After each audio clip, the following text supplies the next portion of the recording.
জাতীয় ঐক্যমত্য কমিশনের নির্লজ্জভাবে বিএনপির প্রত্যেকটা পজিশনের সাথে, সেটা যৌক্তিক পজিশন হোক অযৌক্তিক পজিশন হোক, তারা সেগুলোকে ইকো করে গেছে এবং সেটাকে দেখিয়ে বিএনপি বলেছে 90% দল এই সিদ্ধান্তের পক্ষে আছে। এখন সেই 90% দল কোথায়? নির্বাচনে অন্যতম গুরুত্বপূর্ণ অংশ আছে ভোটার। মার্কা যেমন গুরুত্বপূর্ণ, ভোটার আরো বেশি গুরুত্বপূর্ণ। আসন্ন ত্রয়োদশ জাতীয় সংসদ নির্বাচনকে সামনে রেখে দেশের রাজনীতিতে নতুন করে আলোচনার জন্ম দিয়েছে দল ছেড়ে কিংবা বিলুপ্ত করে বড় দলে যোগ দেওয়ার প্রবণতা। সাম্প্রতিক সময়ে বেশ কজন রাজনৈতিক নেতাকে এমন সিদ্ধান্ত নিতে দেখা গেছে, যা নিয়ে রাজনৈতিক মহলে চলছে বিচার বিশ্লেষণ।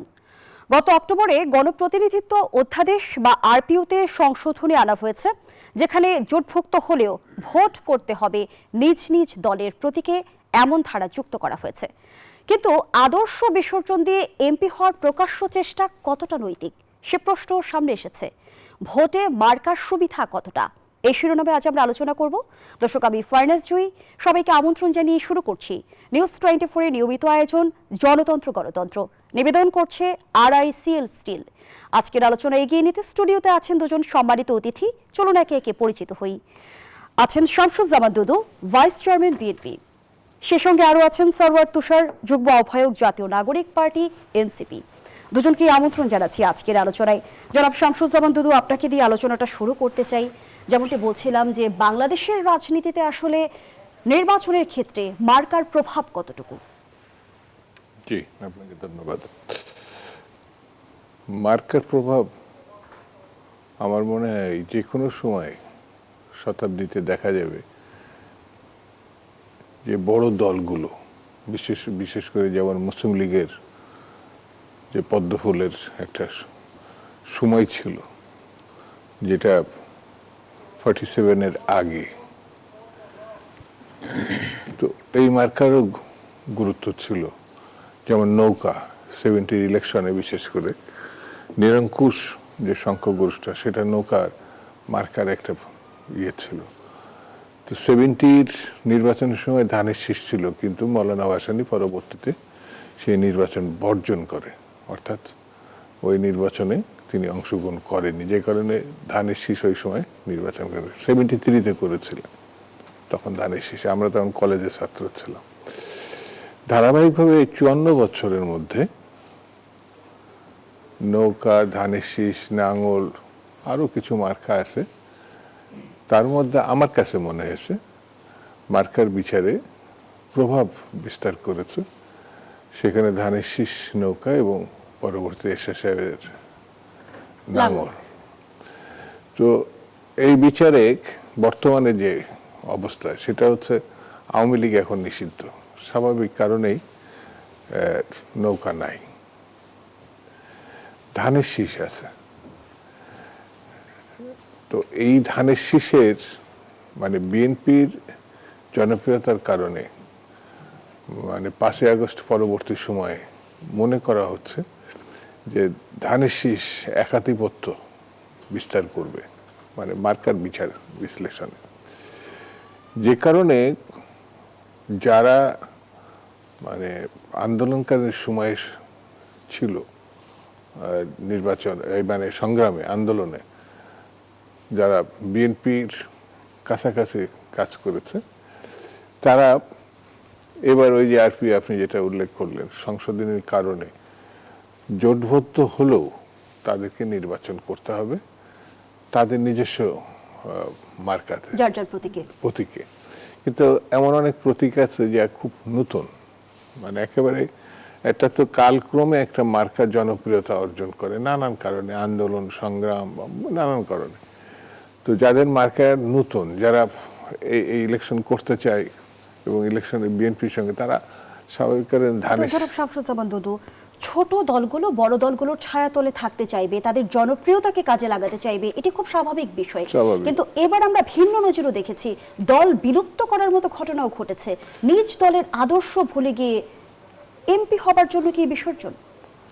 এটা তারা খুব ভালো বলতে পারবে, যারা এই ঘটনায় যারা মানে দল বিলুপ্ত করে অন্য দলে গিয়ে অন্য মার্কা, বিশেষ করে ধানের শীষ যারা নিতে চাচ্ছে, তো তারা স্বাভাবিক কারণে ভোটকে প্রাধান্য দিচ্ছে, আদর্শ থেকেও ভোটকে প্রাধান্য দিচ্ছে। কিন্তু তারা যখন বলবেন আদর্শ পরিত্যাগ করে যাচ্ছে, এমন না। আদর্শ মাথায় নিয়ে ধানের শীষে জিতলে তারপরে তাদের ভূমিকাটা কি হবে, যেহেতু এখন তাদের ভূমিকা পরিবর্তিত, সেটা পরবর্তীতে এটা বলা যায় না। তবে তারা নির্বাচনকে টার্গেট রেখেই এই জিনিসটা। তবে আমার কাছে মনে হয়েছে নির্বাচনে অন্যতম গুরুত্বপূর্ণ অংশ আছে ভোটার। মার্কা যেমন গুরুত্বপূর্ণ, ভোটার আরো বেশি গুরুত্বপূর্ণ। আমি একটা মার্কা নিয়ে যাচ্ছি বটে, কিন্তু স্থানীয়ভাবে ভোটাররা যদি মানে মার্কার থেকে ব্যক্তির দিকে নজর দেয়, তাহলে অন্য ঘটনাও ঘটতে পারে। মানে ভোটারের বিষয়টি কিন্তু অনুল্লেখ্য এখন, কিন্তু তাদের ভোটের মাধ্যমে কিন্তু একজন জাতীয় সংসদে হিসাব নিকেশ পাল্টে যেতে পারে, অনেক সময় পাল্টে যেতে পারে। সেই বিবেচনা থেকে এখনই মন্তব্য করা, যারা এই কাজটি করেছেন তাদেরকে আমি সমালোচনা করছি না, তারা তাদের বিবেচনা থেকে করছেন। তবে আগামী এই যে নির্বাচন শুরু হয়ে গেছে বলা যায়, যখন ভোট হবে, ভোটের রেজাল্ট বেরোবে, তখন চূড়ান্ত কথাটা বলা যাবে। সেই সঙ্গে আরো একটি প্রশ্ন এসেছে এই বিষয়ে যে বিএনপি বড় দল হয়ে ছোট দলগুলোকে আত্মীকরণের প্রক্রিয়া অনুসরণ করছে কিনা। না, এটা বাস্তব কারণে যদি কেউ দলে আসতে চায় এবং বিএনপি মনে করে তাকে গ্রহণ করার কারণ আছে, যেহেতু তার আন্দোলন করেছে, সংগ্রাম করেছে, ফ্যাসিবাদের বিরুদ্ধে ছিল, নানান বিবেচনাতে তো সে গ্রহণযোগ্যতা পেতে পারে। তো এই জায়গাটায় বিএনপি আত্মীকরণের থেকেও তাদেরকে গুরুত্ব দেওয়ার প্রসঙ্গটা আমার কাছে মনে হয়েছে অন্যতম দিক। কারণ তাদেরকে নিলে বিএনপি খুব শ্রীবৃদ্ধি হবে, খুব বিরাট কিছু অর্জন করবে এমন না, কিন্তু তাদের অতীতটা যে ছিল, অতীতের লড়াইটা, সংগ্রাম, আন্দোলন ছিল, সেটা তো এটা অস্বীকার করার পথ নেই। সেটা আত্মীকরণের থেকেও মানুষ তো অনেক সময় পরিবর্তিত অবস্থায়, যারা মুসলিম লীগ করতো পরবর্তীতে আওয়ামী মুসলিম লীগ, পরে আওয়ামী লীগ, এবার ধারাবাহিকতা ন্যাশনাল আওয়ামী পার্টি, ন্যাপ, তারপরে এক সময় বাংলাদেশের প্রেক্ষাপটে জাসদ, বিএনপি, এই যে এখন তরুণদের যে আন্দোলনকারী যারা ছিল তাদের যে মানে অংশগ্রহণে যে নতুন দল হয়েছে এনসিপি, তারা সবকিছুই কিন্তু নির্ধারণ হবে ওই ভোটটার মধ্যে, কার জনপ্রিয়তা কতটুকু, কে কতটুকু সমর্থন পেল মানুষের। তো এটাই আগে মন্তব্য করা বোধহয় ঠিক হবে। ধন্যবাদ জানাচ্ছি জনাব শামসুজ্জামান দুদু। সারওয়ার তুষার, মার্কার গুরুত্ব নির্বাচনে কতটা, সে প্রশ্ন আপনার কাছেও রাখতে চাই। গুরুত্ব আছে বলেই কি এনসিপি দীর্ঘদিন শাপলাকলির জন্য লড়াই করে গেছে? আপনাকে ধন্যবাদ। আপনি একেবারেই ঠিক প্রশ্ন করেছেন যে মার্কা একটা খুব গুরুত্বপূর্ণ বিষয়। মার্কা হচ্ছে একটা দলের আইডেন্টিটি। আপনি যদি সত্যিকার অর্থে একটা রাজনৈতিক দল হন, সাইনবোর্ড সর্বস্ব এক ব্যক্তি কেন্দ্রিক একটা প্ল্যাটফর্ম, সেটাকে রাজনৈতিক দল বলে চালানো, এটা আলাদা ঘটনা। অনেক দলের তো আপনার কেন্দ্রীয় কার্যালয় নাই, কিন্তু তাদের নিবন্ধন আছে, সেটা আলাদা। কিন্তু যারা আসলেই ফাংশনাল গণতান্ত্রিক দল, সেটা যে সাইজেরই হোক, ছোট হোক, মাঝারি হোক, বড় হোক, তাদের আসলে নিজস্ব মার্কা, এটা তাদের একেবারেই তাদের নিজস্ব সংস্কৃতি, নিজস্ব আইডেন্টিটি এবং নিজস্ব আবেগের সাথে জড়িত। এটাকেই কেউ স্যাক্রিফাইস করতে পারে না।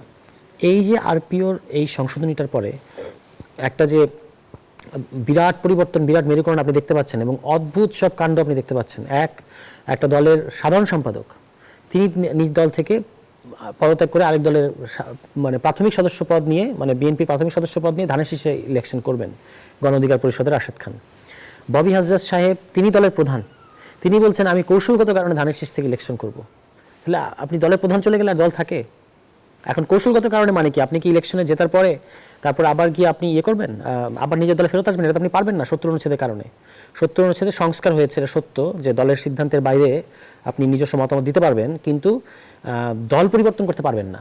নির্বাচনের আগে আপনি নানা মেরুকরণ তুলে ধরছিলেন, এই বিষয়টাও কিন্তু অনেকের কাছে শকিং হয়ে ধরা দিয়েছে যে এনসিপি জামায়াতে বিলীন হয়েছে। না, এনসিপি জামায়াতে বিলীন হয়নি, এটা একটা ডিফারেন্ট ডিসকাশন। এই প্রশ্নটাকে শেষ করি যে এই যে আরপিওর, আমরা তো আমরা নিজের মার্কায় করবো ইলেকশন, তাই না? ফলে বিলীন হওয়ার প্রশ্ন নাই। কিন্তু এই যে আরপিওর এই প্রশ্নটা, এই কি সমস্যাটা তৈরি করেছে বা কি জটিলতাটা তৈরি করেছে বা ইন্টারেস্টিং ঘটনা তৈরি করেছে, যে একটা দলের প্রধান আর এক দলে যোগ দিয়ে দিচ্ছেন, ফলে ওই দল আর থাকে না। এবং আমরা এই দলগুলোকে দেখেছি, তথাকথিত দলগুলোকে দেখেছি, জাতীয় ঐক্যমত্য কমিশনের নির্লজ্জভাবে বিএনপির প্রত্যেকটা পজিশনের সাথে, সেটা যৌক্তিক পজিশন হোক, অযৌক্তিক পজিশন হোক, তারা সেগুলোকে ইকো করে গেছে। এবং সেটাকে দেখিয়ে বিএনপি বলেছে 90% দল এই সিদ্ধান্তের পক্ষে আছে। এখন সেই 90% দল কোথায়? সব তো দল বিলুপ্ত হয়ে গেছে। আমি অনেক আগে বলেছিলাম যে বিএনপির সাথে জোটের সমস্যাটা কোথায়, এটা আপনার দুইটা মডেল, একটা হলো সেলিম মডেল, আরেকটা হচ্ছে ইরান মডেল। সেলিম মডেল হচ্ছে দল বিলুপ্ত করে দিয়ে বিএনপি হয়ে যাও, যেটা অন্য আরো অনেকে করছে। আর ইরান মডেল হচ্ছে ওই যে ঠিকমতো মূল্যায়ন না হলে এই জোট থেকে বেরিয়ে যাও। তো সেটা ইরান ভাই উনি কিন্তু জামায়াতের সাথে যোগ দিয়েছেন। এটার কারণ হচ্ছে যে এটা কিন্তু এই পুরো ব্যাপারটা বহুদলীয় গণতন্ত্রের সাথে একেবারেই সাংঘর্ষিক একটা বিষয়। বহুদলীয় গণতন্ত্র হচ্ছে বিএনপির কোর পলিটিক্স, কিন্তু আমরা দেখতে পাচ্ছি যে বিএনপির মানে এক অর্থে ছোট ছোট যে দলগুলো, যেগুলো আসলে, যেটা ভাই খুব রাইটলি বললেন যে বিগত ফ্যাসিবাদী আমলে এই ছোট ছোট দলগুলোর অনেক গুরুত্বপূর্ণ ভূমিকা ছিল গণতন্ত্রের লড়াইয়ে, কিন্তু সেই দলগুলো এখন নিজের মার্কায় শুধুমাত্র একটা চেঞ্জের কারণে, এখন মার্কার ইস্যুটা কেন এত সিরিয়াস, মার্কার ব্যাপারটা হচ্ছে যে এটা শুধু কিন্তু মার্কা না, মার্কা একটা অবশ্যই গুরুত্বপূর্ণ জিনিস। এখানে আরেকটা গুরুত্বপূর্ণ জিনিস আপনাকে মানে খেয়াল করতে হবে, সেটা হলো সংগঠন। যারা অন্যের মানে ধানের শীষে ভোট করছে নিজের মার্কা বাদ রেখে, তাদের আসলে কার্যত ওই আসনে কোনো সংগঠন নাই। যদি সংগঠন থাকতো তারা নিজের মার্কায় ভোট করার মানে আপনার কনফিডেন্স দেখাতো। ফলে এখানে সংগঠনটা খুব গুরুত্বপূর্ণ। এখন সংগঠন নাই মানে আপনার ধরা পড়ছে যে আপনি আসলে এক ব্যক্তিকেন্দ্রিক দল, আপনার দল আসলে এটা আপনি কিভাবে নিবন্ধন নিয়েছেন আমরা জানি না, কিন্তু এটা আসলে ফাংশনাল কোনো কমিটি বা কিছু নাই। অনেক দল আছে যারা আপনি দ্বিতীয় ব্যক্তির নাম মনে করতে পারবেন না, এরকম আছে। ফলে অবশ্যই আরপিওটা একটা গুরুত্বপূর্ণ এবং মৌলিক পরিবর্তন। আর একটা প্রশ্ন রাখতে চাই সারওয়ার তুষার, আপনারা তো ঘোষণা দিয়েছিলেন যে আপনারা এককভাবে নির্বাচন করবেন, শেষ পর্যন্ত আপনাদের জোটভুক্ত হতে হলো কেন? আর এই জোটভুক্ত হবার পরে যদি লাভ ক্ষতির সমীকরণটা আমি বুঝতে চাই, লাভ ক্ষতিটা কি? প্রথম কথা হচ্ছে আমরা একক নির্বাচন করবো এটা বলেছি, একই সাথে আমরা এটা বলেছি যে বৃহত্তর স্বার্থে যদি প্রয়োজন হয় আমরা সমঝোতা বা জোট করব। এবং এই কথা বারবার আমি নিজেও বলেছি যে এবার এককভাবে কেউই নির্বাচন করবে না।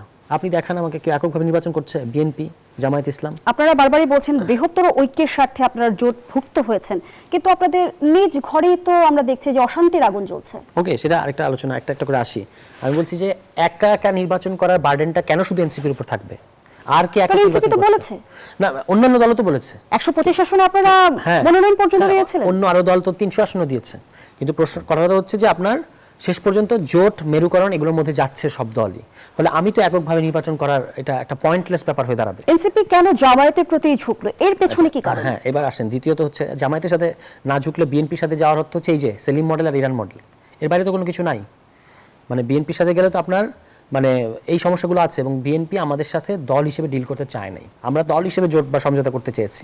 বিএনপি আমাদের কয়েকজন ব্যক্তিকে, জামায়াত কি দল হিসেবে আপনাদের ডিল করছে? ডেফিনেটলি দল হিসেবে আমাদের, আপনি দেখতে পাচ্ছেন যে প্রায় 40-45টা আসনের কথা শোনা যাচ্ছে। এখনো আসন সংখ্যাটা মানে সুনির্দিষ্ট হয় নাই, কিন্তু খ্রিস্টের কথা আমরা জানতে পেরেছি। মানে অনেকগুলো সংখ্যা আলোচনা, কিন্তু ন্যূনতম 30 থেকে 45-47টা আসনের কথা আসছে। ঠিক আছে, ফলে এই মানে এটা মানে হচ্ছে একটা দল হিসেবেই আপনি আছেন।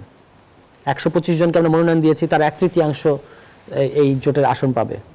হ্যাঁ, তাই না? ফলে এইটা হচ্ছে যে আমরা আমাদের নিজস্ব রাজনীতি, আমরা বলেছি যে এটা নির্বাচনী সমঝোতা, এবং এই নির্বাচনী সমঝোতা বাংলাদেশের ইতিহাসেও এবং উপমহাদেশের ইতিহাসেও বিপরীত মতাদর্শের দলগুলো নির্বাচনী সমঝোতা এক জায়গায় আসে। বিএনপি দীর্ঘ সময় রাজনৈতিক জোট করেছে জামায়াত ইসলামের সাথে। আমাদের তো এখনো ধরেন এই ঘোষণা দেওয়ার পর 23 ঘন্টা হয় নাই, কিন্তু যে অতি প্রতিক্রিয়া, এটার পেছনে মানে আমাদেরকে এক ধরনের ফ্রেমিং করার একটা প্রচেষ্টা আমরা দেখতে পাই। তার মানে কি আপনাদের মানে এনসিপির কাছে জনমানুষের বা সাধারণ মানুষের প্রত্যাশার জায়গাটা অনেক বেশি ছিল? ডেফিনেটলি প্রত্যাশা তো ছিল এবং এখনো আছে। সেখান থেকে তো নিশ্চয়ই অভিযোগই শুরু। না, অভিযোগ তো একটা কোয়ার্টার থেকে অভিযোগ এটা সবসময় থাকবে, যে কোনো আপনি সিদ্ধান্ত নেবেন। আমরা যদি বিএনপির সাথে আজকে জোট করতাম, সেটাও অনেকে অভিযোগ করতো, অনেকে বলতো যে আপনারা কেন বিএনপির সাথে গেলেন, বিএনপি 5 তারিখের পর থেকে রাজনীতি তো ঠিক জায়গায় নাই, এগুলো তো আমাদেরকে শুনতে হয়েছে। এখন আপনি যেই সিদ্ধান্তই নেন, এটা কিছু মানুষ এটা সমালোচনা করবে। আমরা তো জানি যে প্রাথমিকভাবে বিএনপির সাথে আপনাদের কয়েক দফা আলোচনাও চলেছে। হ্যাঁ, আলোচনা হয়েছে। তাহলে সেটি আসলে অনানুষ্ঠানিক আলোচনা হয়েছে। বিএনপি আপনাদের মানে দলে ফেরায়নি না, আপনারা যেতে চাননি? না, অনানুষ্ঠানিক আলোচনা হয়েছে, কিন্তু এটা সব যে কোনো কিছুই তো যে কোনো ডিলিংস হইতে হবে রেসপেক্টফুল এবং উইন উইন থাকতে হবে সেখানে। মানে যেমন ধরেন আমি একটা দৃশ্য কল্পনা করতে পারি যে মির্জা ফখরুল ইসলাম আলমগীর সাহেবের, একজন আমাদের সম্মানিত রাজনীতিবিদ, বর্ষিয়ান রাজনীতিবিদ, তিনি পাশে এহসানুল হুদা নামে একজন পলিটিশিয়ানকে দেয়, বলছে বিলুপ্ত করেন, নিজ দল বিলুপ্ত করেন, এইভাবে মানে, এবং তিনি বলেন আমি আমার দল বিলুপ্ত করিলাম। তো এই ডিলিংটা তো রেসপেক্টফুল ডিলিং না। আমরা জোট বা সমঝোতা যেটাই করি, আমরা তো নিজের দল বিলুপ্ত করতে পারি না। ঠিক আছে, ফলে শেষ পর্যন্ত আমাদেরকে কৌশলগত কারণে একটা নির্বাচনী সমঝোতা আসতে হয়েছে। হ্যাঁ, এটার ফলে আমাদের দলের মধ্যে অনেকের মধ্যে একটা আপত্তি তৈরি হয়েছে। এটাও খুব স্বাভাবিক ঘটনা, কারণ একটা দল যখন কোনো একটা সিদ্ধান্ত নেয় তখন সেটা সবার, আপনার মনে থাকবে যে 2006 সালে বিএনপি থেকে একাংশ বেরিয়ে গিয়ে এলডিপি নামে একটা দল করলো। অলি আহমদ সাহেবের নেতৃত্বে, তারা আওয়ামী লীগের সাথে 2006 সালে জোটও করেছিল এবং সেখানে 32টা আসন তারা পেয়েছিল, মানে সমঝোতার মধ্যে। আপনারা বলছেন যে আপনারা এনসিপি প্রথম থেকে কোনোভাবে বিলুপ্ত করতে চাননি, আপনাদের প্রধান শর্ত ছিল এটি, কিন্তু এনসিপি যে আদর্শ ধারণ করে, জামায়াত যে আদর্শ ধারণ করে, তার সাথে বলা হয় যে আকাশ পাতাল এক ধরনের পার্থক্য আছে। আদর্শের জায়গায় আপনাদের কোনো কম্প্রোমাইজ করতে হয়েছে কিনা সে প্রশ্ন আমি আপনার কাছে রেখে যাচ্ছি, বিরতির পর ফিরছি। দর্শক, জনতন্ত্র গণতন্ত্রের এই পর্যায়ে একটা বিরতি নিচ্ছি, সাথেই থাকুন। আবারও আমন্ত্রণ, দেখছেন জনতন্ত্র গণতন্ত্র, নিবেদন করছে RICL স্টিল। আমরা আবারও ফিরছি আলোচনায়। সরওয়ার তুষার, জামায়াতের সঙ্গে জোট করতে গিয়ে এনসিপির আদর্শের জায়গায় কোনো আপোষ করতে হয়েছে কি? আমি যদি একটি প্রসঙ্গ যুক্ত করি, আমরা যতটুকু জানি জামায়াত যত আসনেই মনোনয়ন দিয়েছে, কোনো নারীকে মনোনয়ন দিয়েছে কিনা আমার কাছে তথ্য নেই। আপনাদের সাথে এমন কোনো শর্ত বা অঘোষিত চুক্তি হয়েছে কি? কারণ আমরা দেখেছি জামায়াতের সাথে যখন জোটভুক্ত হবেন এই আলোচনাটা সামনে এসেছে, আপনাদের নারী নেত্রীরা কিন্তু কেউ কেউ পদত্যাগ করেছে, কেউ কেউ নির্বাচন থেকে সরে দাঁড়িয়েছে। বিষয়টি যদি একটু বলতেন। না, দেখেন, দুটো বিষয়। একটা হচ্ছে নারী নেত্রীরা পদত্যাগ করেছে, এটা আলাদা ফ্রেমিং করার কিছু নাই। দলের কিছু কিছু সদস্য বা কেন্দ্রীয় পর্যায়ের নেতা অসন্তুষ্ট হয়েছেন, তাদের মধ্যে নারীও আছে, পুরুষও আছে, তারা কেউ কেউ পদত্যাগ করেছেন। আমি একটু আগে বলেছি এটা স্বাভাবিক ঘটনা, এটা একটা বড় দলে হবে। আর কোনো শর্ত দিয়েছেন কিনা যে নারী কাউকে নির্বাচন দেওয়া যাবে কিনা, আমি আপনাকে বলতে পারি যে আমরা তো যে সংখ্যাটা বললাম, ন্যূনতম 30 থেকে 45, 47 আসনের যে আলোচনাটা হচ্ছে, এটা বাড়তে কমতে পারে। তো এখানে অন্তত 3 থেকে 4 জন নারী আমাদের দলের, মানে নারীরা মনোনয়ন পাবেন। আমরা তো আমাদের মাথা বেঁচে দেবো না কারো কাছে, এবং তারা এই ধরনের কোনো শর্ত আমাদেরকে বলেন নাই, দেন নাই যে আপনারা কোনো নারীদেরকে মনোনয়ন দিতে পারবেন না। ডেফিনেটলি আমরা মনোনয়ন দিয়েছি, এবং কিছু কিছু নাম আপনারা হয়তো ইতিমধ্যে জেনেছেন। আমাদের দল থেকে যখন আনুষ্ঠানিক ঘোষণাটা আসবে তখন সেই নামগুলো আপনারা দেখতে পাবেন। আমি তাদেরকে চিনি যে যারা এখানে থাকবেন, ঢাকার আসনেই থাকবেন, ঢাকার একাধিক আসনে থাকবেন, এটা আমি আপনাকে বলতে পারি। মানে 30 আসনে আপনি বলছেন 2-3 জন নারী থাকবেন? ডেফিনেটলি আমাদের প্রার্থী হিসেবে থাকবেন, তারা জোটের প্রার্থী হিসেবে থাকবেন, এবং তাদেরকে জোট সঙ্গী হিসেবে জামায়াত ইসলাম অবশ্যই সহযোগিতা করবে। এবং সেটা আমি বললাম যে অন্য অন্য কোথাও তো বটেই, ঢাকার মধ্যেই এরকম আপনি একাধিক আসন পাবেন। ফলে এটা ডেফিনেটলি আমরা আমাদের জোট সঙ্গী হিসেবে সহযোগিতার কথা বলছিলেন। 30 আসন তো আপনাদের নিশ্চিত হলো, বাকি যে 270 আসন, সেই আসনগুলোতে আপনারা জামায়াতের হয়ে কাজ করবেন? হ্যাঁ, জোটে যেহেতু আপনি আছেন, আপনাকে তো কাজ করতে হবে। আমরা তো জোট মানেই তো হচ্ছে যে নির্বাচনী জোট, অর্থাৎ আমরা যেখানে, বা সমঝোতা যেটাকে আমরা বলেছি, যেখানে আমরা প্রার্থী দিয়েছি সেখানে জামায়াত আমাদেরকে সহযোগিতা করবে, যেখানে তাদের প্রার্থী আছে সেখানে আমাদের সংগঠন তাদেরকে সহযোগিতা করবে। এটাই সমঝোতার অর্থ। এখন এতে তো আমরা তো বলেছি যেটা নির্বাচনী জোট, এটা তো কোনো তাদের আদর্শ বা আমাদের আদর্শ তাদেরকে নিতে হবে, তাদের আদর্শ আমাদেরকে নিতে হবে, এরকম কোনো বিষয় না।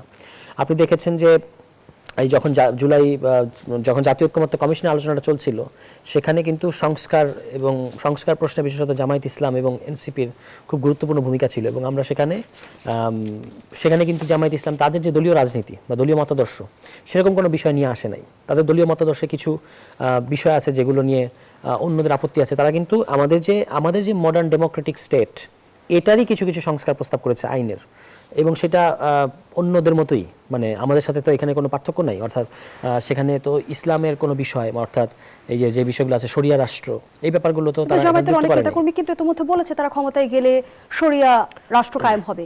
না, এটা তাদের অফিসিয়াল পজিশন কিনা, কেউ কেউ এরকম বলতে পারে। অফিসিয়ালি কি তারা এটা এখন বলছে? তারা বলতেছে, আমি শুনতে পাই যে কল্যাণ রাষ্ট্র করবে। তারা একটা গণতান্ত্রিক রাষ্ট্রের কথা বলে। তারা বলে যে এই যে বাংলাদেশের সংবিধান, এটার যে সংস্কার প্রস্তাবগুলো এসেছে, যেটা যেমন ধরেন জুলাই সনদে তো শরিয়া রাষ্ট্রের কোনো বিষয় নেই, আছে। জুলাই সনদে তো সবাই রাজি হয়েছে, সব পক্ষ, এবং সেটা এখন গণভোটের অপেক্ষায় আছে। তো সেইটা তো যদি আপনি অনুমোদন করান, এটা তো শরিয়া রাষ্ট্র হয়ে যাবে না। তো জামায়াত ইসলামের তো এখানে ইনপুট আছে অন্যান্যদের মতো। ফলে তাদের দলীয় রাজনীতি তাদের কাছে, এবং শরিয়া রাষ্ট্র কথা তাদের অনেকে হয়তো বলেন, কিন্তু মানে আপনারা আপনাদের রাজনীতিটাই চালিয়ে যাবেন 100%। ধন্যবাদ জানাচ্ছি সারওয়ার তুষার। শামসুজ্জামান দুদু, জামায়াতের নায়েবে আমির আব্দুল্লাহ মোহাম্মদ তাহের বলেছেন, জুলাই যোদ্ধারা একটি প্ল্যাটফর্মে একত্র হয়েছে, এ কারণে এবারের নির্বাচনে বিএনপি কার্যত একা হয়ে পড়েছে। তিনি আরো বলেন, ত্রয়োদশ নির্বাচনে জামায়াতের নেতৃত্বাধীন জোট ব্যাপক সংখ্যাগরিষ্ঠতার আসন লাভ করে সরকার গঠন করবে। এদেশের জনগণ চায় নতুন নেতৃত্ব। জামায়াতের এই জোট বিএনপিকে চাপে ফেলেছে কি? আমার কাছে তা মনে হয় না। এক অর্থে জামাত ইসলাম আছে বাংলাদেশের বর্তমান প্রেক্ষাপটে সবথেকে পুরাতন রাজনৈতিক দল। এটা ব্রিটিশ ভারতের সময় প্রতিষ্ঠিত, তো পাকিস্তান আমল, তারপর বাংলাদেশ। বিএনপি বাংলাদেশ আমলের একটি রাজনৈতিক দল। তার বয়সও প্রায় 45, মানে 54 বছরের বয়সের 45 বছরের ঊর্ধ্বে। তো জামাত ইসলাম তার রাজনীতি সে করে, তার মতো কে সে চলে। ব্রিটিশ মানে পরবর্তীতে পাকিস্তান আমলেও জামাত ইসলাম কার্যকর ছিল, কিন্তু নির্বাচনী রাজনীতিতে তেমন গুরুত্বপূর্ণ ভূমিকা রাখতে পারে নাই। 17 নির্বাচনে তো একটা সিটও পায়নি। এমনকি বাংলাদেশের 54 বছরের ইতিহাসে নির্বাচনী রাজনীতিতে খুব বেশি উল্লেখযোগ্য ভূমিকা। 24-এর গণঅভ্যুত্থানের পর সেই বাস্তবতার পরিবর্তন ঘটবে বলে কি মনে করেন? এটা নির্বাচনের পরে বোঝা যাবে। আমি এখনই মন্তব্য করব না। নির্বাচনের মধ্যে আমি অতীতে যেসব রাজনৈতিক দলগুলো আন্দোলনে জামাতের একটা ভূমিকা থাকে, এটা একটি মিলিটেন্ট অর্গানাইজেশন হিসাবে বা ক্যাডার ভিত্তিক অর্গানাইজেশন হিসাবে আন্দোলনগুলো তারা ভালো ফেস করে, কিন্তু নির্বাচনী ব্যবস্থাপনায় দেখা যাবে যে আগেরটা পরের যে নির্বাচন খুব একটা ভোট এদিকে হতে না। তার ভিতরে আমার কাছে বিশ্লেষণে যেটা মনে হয়েছে, যেমন তারা নারী বিবর্জিত একটি রাজনৈতিক দল, তাদের নির্বাহী কমিটিতে কোনো নারী সদস্য নাই। অন্য যে কোনো দলের মিনিমাম 30% লক্ষ্য করে। তো জনাব শামসুজ্জামান দুদু, নির্বাচনে আমি বিএনপি বলি- নারী নেত্রীদের কতটা মূল্যায়ন আমি বলে করছে দিই। সেই আলোচনা আমি ফিরতে চাই। আবারও বিরতির সময় হয়েছে, বিরতি দিয়ে ফিরছি। দর্শক, জনতন্ত্র গণতন্ত্রের এই পর্যায়ে আবারও বিরতি নিচ্ছি, সাথেই থাকুন। ফিরে এলাম, দেখছেন জনতন্ত্র গণতন্ত্র, নিবেদন করছে RICL স্টিল। আমরা আবারও ফিরছি আলোচনায়। জনাব শামসুজ্জামান দুদু, যে প্রশ্নটি রেখে বিরতিতে গিয়েছিলাম, বিএনপির রাজনীতিতে নারীদের কতটা মূল্যায়ন করতে পেরেছে বলে মনে করেন?